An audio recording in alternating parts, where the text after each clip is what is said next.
Hari ini saya ingin berbicara mengenai pertumbuhan iman, sebuah proses yang mestinya sejatinya dilewati oleh semua orang yang percaya, kemudian berhasil ataupun bisa mewujudkan apa yang diperintahkan oleh Yesus, itu menjadi garam dan terang.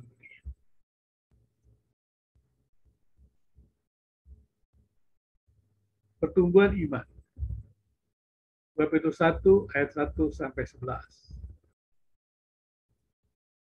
Pertumbuhan iman diperlukan karena umat Kristen memang perlu mengalami pertumbuhan rohani, memiliki karakter-karakter Kristus, mengembangkan perbuatan baik, saling mengasihi antar sesama Kristen, dan juga kepada semua saudara sebangsa dan setanah air di Indonesia. Karena sejatinya, umat Kristen memiliki peran penting untuk membangun kehidupan publik yang damai dan toleran di bumi Nusantara sebagai garam dan terang dunia. Itulah sebabnya, umat Kristen, individu, orang Kristen perlu mengalami pertumbuhan rohani untuk dapat menjalankan tugas misi yang ditugaskan Allah itu. Pertama-tama marilah kita lihat, kita membaca dalam 2 Petrus 1 ayat 1 sampai 2. Dari Simon Petrus, hamba dan rasul Yesus Kristus, pada mereka yang bersama-sama dengan kami memperoleh iman oleh karena keadilan Allah dan juru selamat kita Yesus Kristus. Kasih karunia dan damai sejahtera melimpahi kamu oleh pengenalan akan Allah dan akan Yesus Tuhan kita. Jadi jelas, untuk bisa mengalami pertumbuhan iman, kita harus mengerti dulu. Mengalami pertumbuhan rohani, maksud saya, kita harus mengerti bahwa kehidupan Kristen mulai dari iman. Dan iman itu sendiri bukanlah hasil dari usaha manusia, tetapi sesuatu yang dianugerahkan Allah, pemberian Allah. Dan itulah awal daripada sebuah kehidupan Kristen, di mana mau iman, maka orang Kristen hidup bergantung kepada Allah.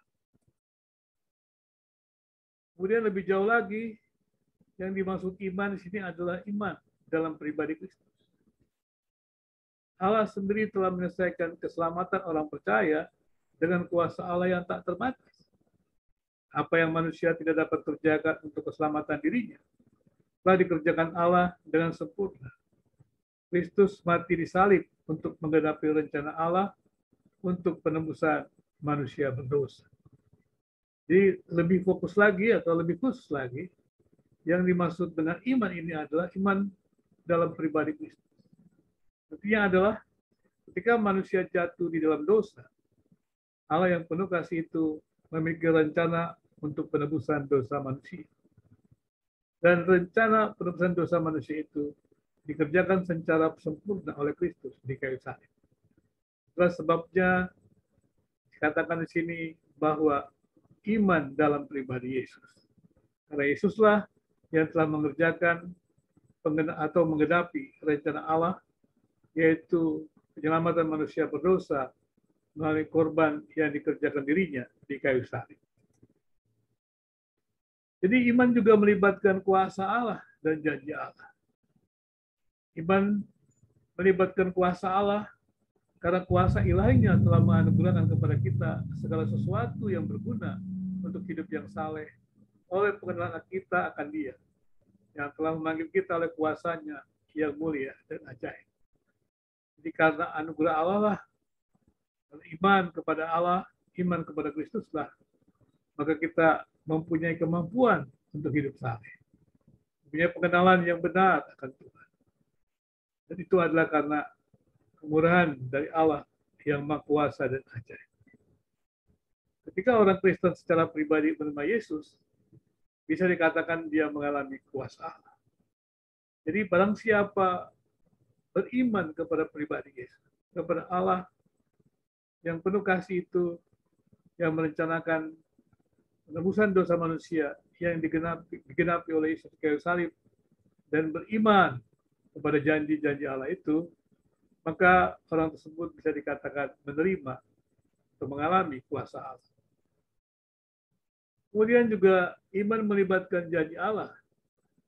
Dengan jalan itu, Ia telah menganugerahkan kepada kita janji-janji yang berharga dan yang sangat berharga, kata Alkitab.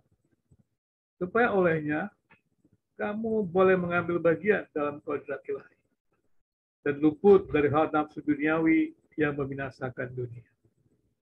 Jika orang Kristen kehilangan firman Allah, ia kehilangan natur Allah.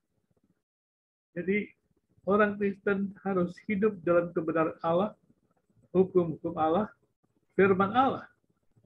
Ketaatan kepada firman Allah itu dikerjakan oleh orang Kristen dalam pertolongan Roh Kudus. Maka ketika umat Kristen, orang Kristen kehilangan firman Allah, maka tidak ada peta, tidak ada jalan untuk kita hidup mentaati kebenaran Allah. Sebabkan dikatakan kehilangan natur Allah. Orang percaya dipanggil pada kemuliaan Allah dan kualitas karakter yang diinginkan Allah.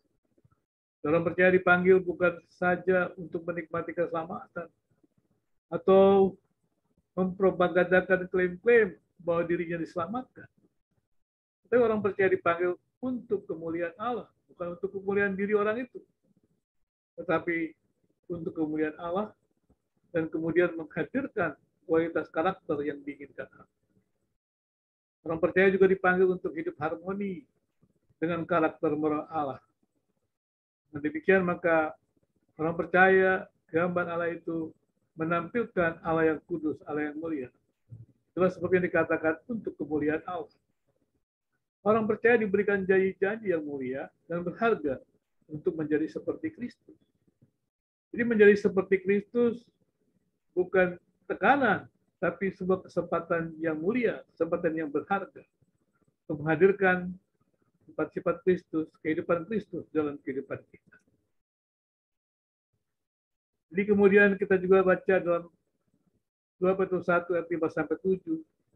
Justru karena itu kamu harus dengan sungguh-sungguh berusaha untuk menambahkan kepada imanmu kebajikan dan kepada kebajikan pengetahuan dan kepada pengetahuan penguasaan diri, kepada penguasaan diri ketekunan dan kepada ketekunan kesalehan. Dan kepada kesalehan, kasih akan saudara-saudara, dan kepada kasih akan saudara-saudara, kasih akan semua orang. Jadi, kita yang mengatakan diri beriman kepada Allah, maka iman itu harus membawa kita kepada pertumbuhan rohani. Yang dimaksud dengan pertumbuhan rohani adalah apa? Yaitu kita bertumbuh di dalam kebajikan, kita terus bertumbuh dalam pengetahuan akan Allah, kita bertumbuh dalam penguasaan diri, dan kemudian juga ketekunan, kesalehan, kasih kepada saudara dan kasih kepada semua orang. Itulah wujud dari sebuah pertumbuhan rohani. Bukan hanya hidup untuk dirinya sendiri, tetapi hidupnya itu adalah untuk kemuliaan Tuhan dan kebaikan bagi sesama. Karena itu Petrus mendorong umat Kristen untuk hidup dalam kehidupan yang baru yang didasarkan kuasa ilahi dan janji yang diberikan kepada orang percaya jika mereka mengenal Kristus sebagai Tuhan dan Juru Selamat. Orang percaya harus hidup sesuai dengan firman Tuhan yang diajarkan. Iman harus memiliki bentuk konkret dalam kehidupan. Semua kesalehan yang didaftarkan Petrus adalah hasil iman. Semua itu, kebajikan, kasih kepada saudara, kasih kepada semua orang, itu adalah hasil dari iman. Bukan usaha manusia semata, usaha manusia yang sudah jatuh dalam dosa. Tapi oleh anugerah Allah yang memberikan iman kepada manusia, sehingga manusia bergantung kepada Allah, terbuka kepada Roh Kudus, mengikuti pimpinan Roh Kudus, dan hidupnya menghasilkan buah-buah kehidupan, buah-buah yang baik, kebajikan, kasih. Itulah pertumbuhan rohani. Jadi jelas bahwa iman itu memiliki bentuk konkret. Bentuk konkret pertama adalah kebajikan. Kita tidak bisa mengatakan kita orang beriman kalau kita tidak memiliki kebajikan. Artinya perbuatan baik atau kebaikan yang harus dilakukan untuk memperlengkapi iman kepada Tuhan, sehingga akan menjadi sempurna. Iman tanpa perbuatan adalah mati, kata 1 Petrus 2:17. Itu untuk menegaskan keinginan Tuhan di dalam hidup kita, yaitu kita hidup memuliakan Tuhan. Yang kedua, bentuk konkret dari iman adalah pengetahuan. Iman kepada Allah akan membawa kepada pengetahuan akan Allah yang semakin baik. Demikian juga pengetahuan akan sesama dan ciptaan Tuhan. Pengetahuan hidup bersama dengan Tuhan dan hidup sama dan juga dengan sesama. Kita bertumbuh dalam pengetahuan akan Allah. Kita makin mengasihi Allah. Kita makin mengasihi sesama. Kemudian bentuk konkret lainnya adalah penguasaan diri. Umat Kristen harus bertumbuh dalam penguasaan diri, mengendalikan keinginannya, emosinya, dan berbagai kepentingan yang bisa menimbulkan berbagai ketegangan dan ketidaknyamanan bagi sesama. Karena itu penguasaan diri penting dimiliki agar manusia dapat hidup bersama dengan damai. Selanjutnya adalah ketekunan. Umat Kristen mulai dari iman, dan iman itu membawa pada pertumbuhan rohani. Iman menjadi dasar ketekunan umat Kristen. Selanjutnya adalah kesalehan. Inilah ciri dari orang-orang yang beriman. Punya ketaatan, kesetiaan, dan penyerahan diri yang sungguh-sungguh kepada Tuhan. Orang-orang yang memiliki kesalahan itu hidupnya tulus, menjauhkan diri dari sikap hidup hipokrisis. Tapi mereka tidak mudah tergoda untuk melakukan dosa karena rasa takut akan Tuhan. Selanjutnya adalah bentuk konkretnya kasih akan saudara. Mengasihi adalah ciri menonjol dalam hidup mereka. Ada sikap toleransi dan tegangan rasa yang tinggi dalam hidup persaudaraan. Ada kebersamaan yang dipupuk oleh rasa kasih, di mana persekutuan adalah ajang melatih diri sebelum membangun kebersamaan dengan orang lain. Dalam hubungan antar pribadi yang satu dengan lainnya, kasih adalah dasar utama yang mengikat mereka. Kasih akan semua orang. Jadi proses memupuk kita kasih dalam persekutuan, kemudian dikembangkan sehingga kasih itu dapat dirasakan dan dialami oleh makin banyak orang di sekitar kita. Jadi lingkungan kecil itu tempat latihan, keluarga, masyarakat Kristen itu tempat latihan sebelum kita terjun untuk membangun kebersamaan yang saling menguntungkan. Disinilah peran publik umat Kristen terlihat jelas. Jelas dalam 2 Petrus 1 ayat 18 dinyatakan Kristen yang memiliki pertumbuhan rohani bukan hanya hidup untuk dirinya, tapi juga untuk sesamanya. Berarti ada peran publik Kristen yang harus dimainkan. Jika kualitas-kualitas kebajikan Kristen ada dalam kehidupan orang percaya, maka orang percaya akan berbuah dalam kehidupan publik. Sebaliknya peran publik Kristen tidak efektif jika tidak disertai kualitas-kualitas kehidupan Kristen yang terus meningkat. Sebab apabila semuanya itu ada padamu dengan berlimpah-limpah, kamu akan dibuat yang menjadi giat dan berhasil dalam pengenalanmu akan Yesus Kristus Tuhan kita. Tetapi barang siapa tidak memiliki semuanya itu, ia menjadi buta dan picik, karena ia lupa bahwa dosa-dosanya yang dahulu telah dihapuskan. Karena itu, saudaraku, berusahalah sungguh-sungguh supaya panggilan dan pilihanmu menjadi teguh. Sebab jikalau kamu melakukannya, kamu tidak akan pernah tersandung. Dan demikian, kepada kamu akan dikaruniakan hak penuh untuk memasuki kerajaan kekal, yaitu kerajaan Tuhan dan Juru Selamat kita, Yesus Kristus. Mereka yang kurang kualitas-kualitas moral akan buta secara rohani dan lupa bahwa mereka telah disucikan dari dosa.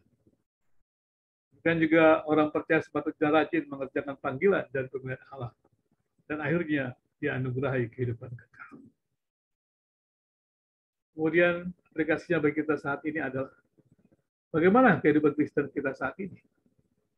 Adakah kita terus bertumbuh dalam pengenalan akan Tuhan? Adalah kita mengintrospeksi diri kita sendiri.